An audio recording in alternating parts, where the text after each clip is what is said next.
I wanted to ask if you have a favorite telenovela, Mexican telenovela. So you can't say like Betty La Fea because that's Colombian. Oh, of course not. I know, I but I know mean, you wouldn't say that. But I'm just saying, I was never really like very into telenovelas. Like I know of them, and like I what would happen with me was that I would always, ever since I was a kid, I would always be a fan of like the intros, like the theme song and the credits and the blah blah. For some reason, I always loved those, and I would watch like a couple of episodes of like each one and then like check out. You know what I mean? Like I mm, would just watch something else. But obviously, like because some of these were so they were huge cultural events that, as we're gonna see later, some of them were family events. Some of them were like, okay, we want to watch this now together. yeah. And so I watched like I remember the one that was very much like, oh, this is what we're gonna watch on the family TV every day at 9 p.m. was El Hmm. Privilegio de Amar. And El Privilegio de Amar Uh, also has the distinction of having like a hit song. And the intro to that song is in has become famous recently again because it's one uninterrupted tracking shot. So everybody's like, "Oh wow, that's this like mm. pure cinema." But also, I have to mention that intro was made by Ernesto Contreras, who is now basically like one of the greatest Mexican filmmakers working today. So it's kind of like a trivia thing.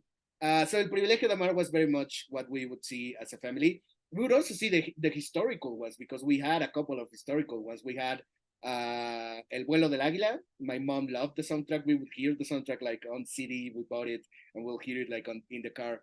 And there's an La Antorcha Encendida was also like another historical one.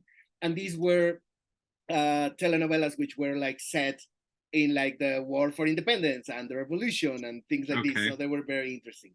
And I remember I started watching. I was a fan for like a month or two of Clase 406, which is a teen telenovela that was kind of like the first and, to be honest, kind of like the only one. They kind of like dropped it after that. It was kind of the first one to be like, oh no, we're gonna see like real teenagers, and they're gonna be like gritty Like stories, and they're, Degrassi. yes, exactly. No, even like they're gonna be like in a public school, and they're gonna be like living like in poverty, and they're gonna have like these very tragic and real life stories. Before that and after that, every single thing has been like rich kids just partying all the time. So they kind of like experimented with that one, and to be honest, like it was pretty good for like for a while, and so yeah, those were the ones that kind of like left a mark in me. I love how when we went over the notes before this episode, you were like, "Oh no, I don't really know. I don't really have any." I cannot say like, oh, those were my favorite. Like, no, like those were the ones I that know, I. but you had plenty to mention. Um, I will say that I think my favorite one of all time was a telenovela that came out in the year 2000, and it was called Siempre Te Amaré, Mhm. and it starred Laura Flores and Fernando Carrillo. And one reason the reason I started watching it was because my mom Yeah. told me that, oh, they filmed a telenovela here, like in Amecameca, right? And I was like, what? They don't film stuff here. Like, what? Huh? And there's a huge church on a hill in Amecameca called Sacramonte. And the intro of Siempre Te Amaré was a wedding. And so you saw all the cast members at this wedding, right?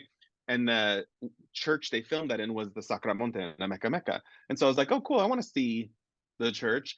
So I tuned into the first episode and then I got sucked into the story and watched the whole thing. It was great. It was like mistaken identity and, it was wonderful. Um, of course, this is so funny. Of course, I remembered watching this other one. Don't remember what it was called. Tell me this isn't every telenovela, but it was about a poor woman named Maria who became rich.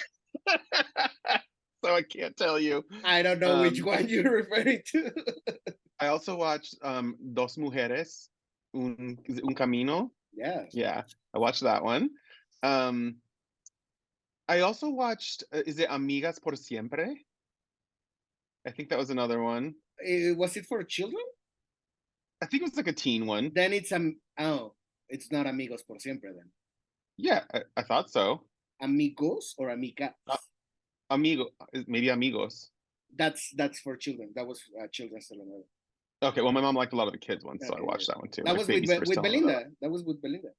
Oh yeah, yeah, yeah. Mhm. hmm